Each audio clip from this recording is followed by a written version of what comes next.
Hello everyone, I'm doing this video on overcoming your fear of competition for the Tunbridge AC Takeaway Mentors Group. I'm Grazia Manzotti, I do running and race walking for Tunbridge Athletics Club.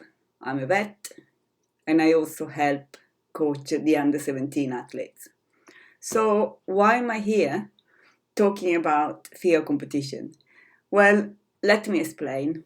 Recently, I signed up for 3 open meetings. The Cambridge Harriers open meeting, the Tunbridge Athletics Club open meeting, and Blackheath and Bromley Harriers open meeting. The first was yesterday, Saturday, 17th of April. In the week, I realized that I was being really worried about being on the start line. I had this fear, which was really putting me under pressure. This fear of failing.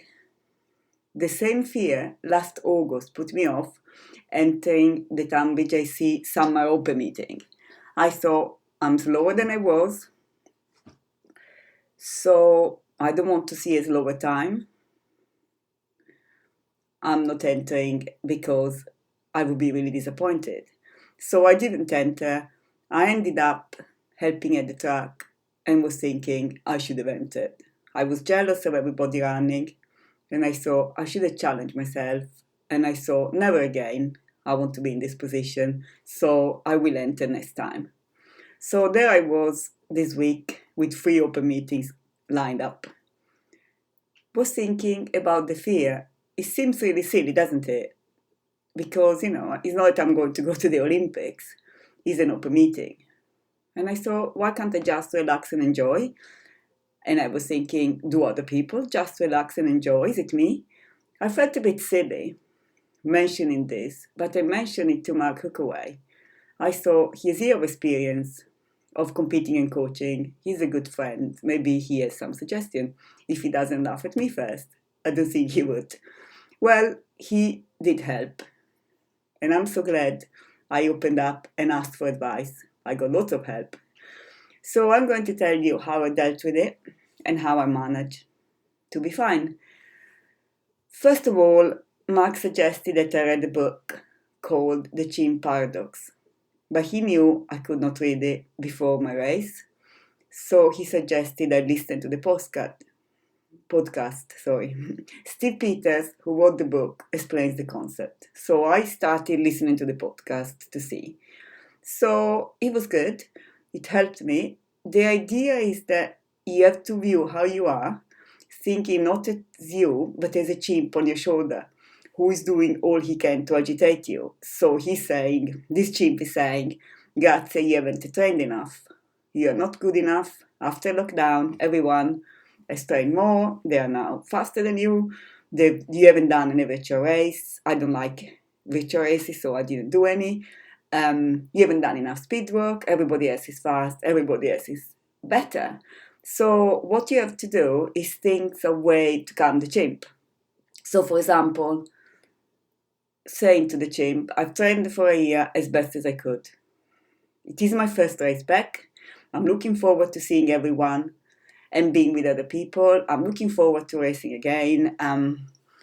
And the only real target I can have is to do the best I can on my current level of fitness.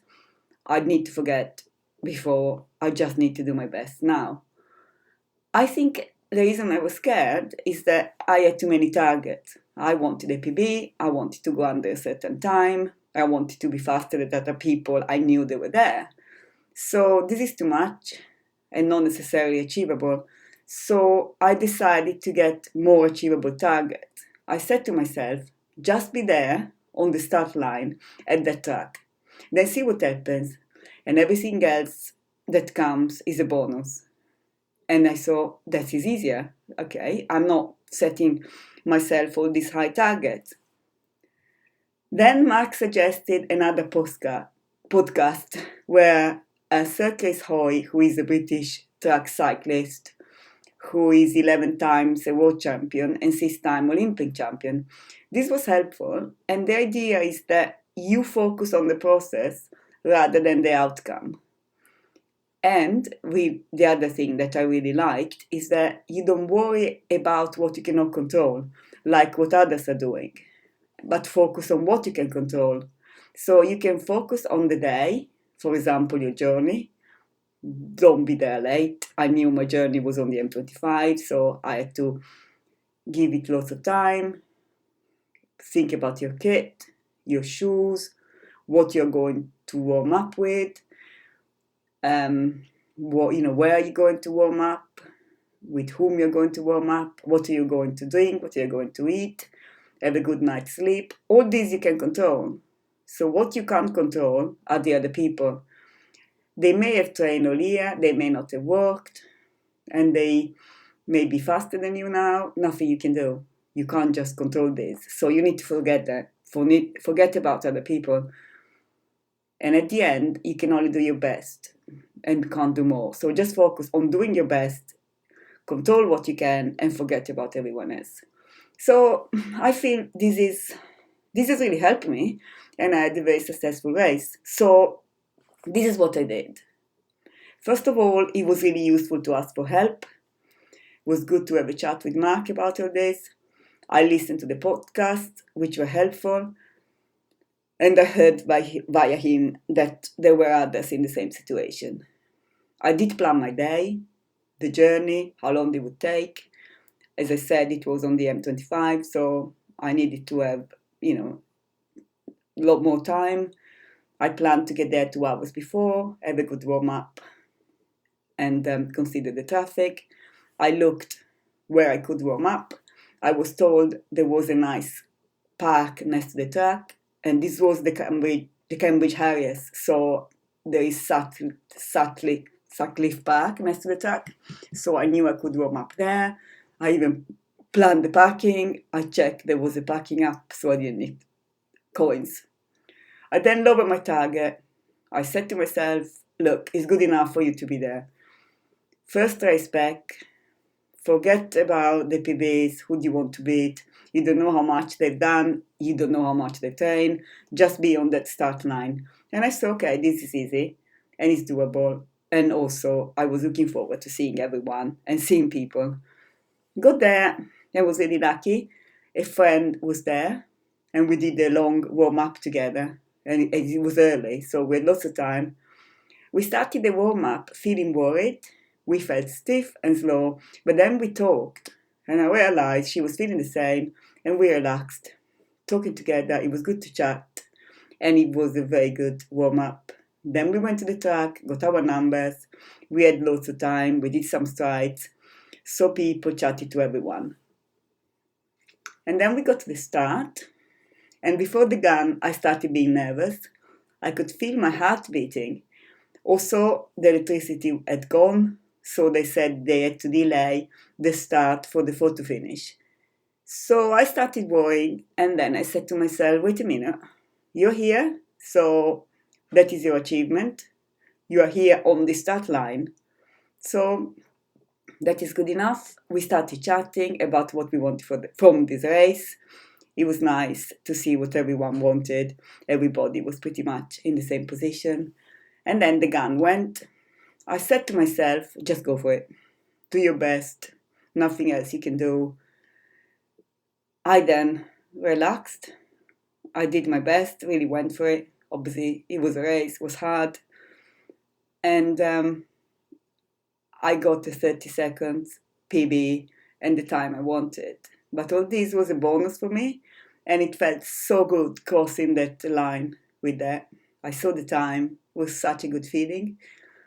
And I felt pretty good for the whole day. After that, I was buzzing, still buzzing today. So I saw that was definitely worth it. So, just a summary.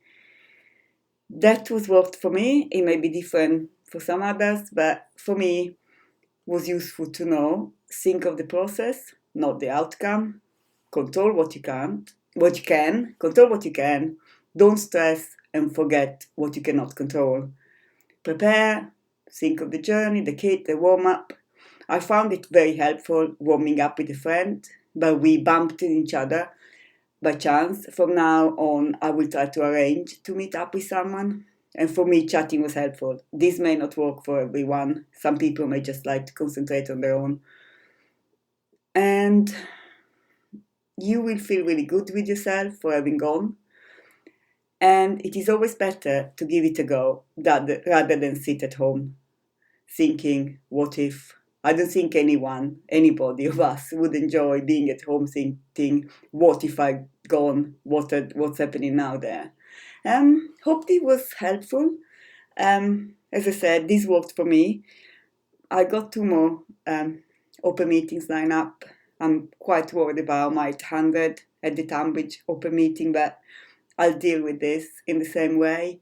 And if anyone wanted to chat or more information, let me know. Thank you.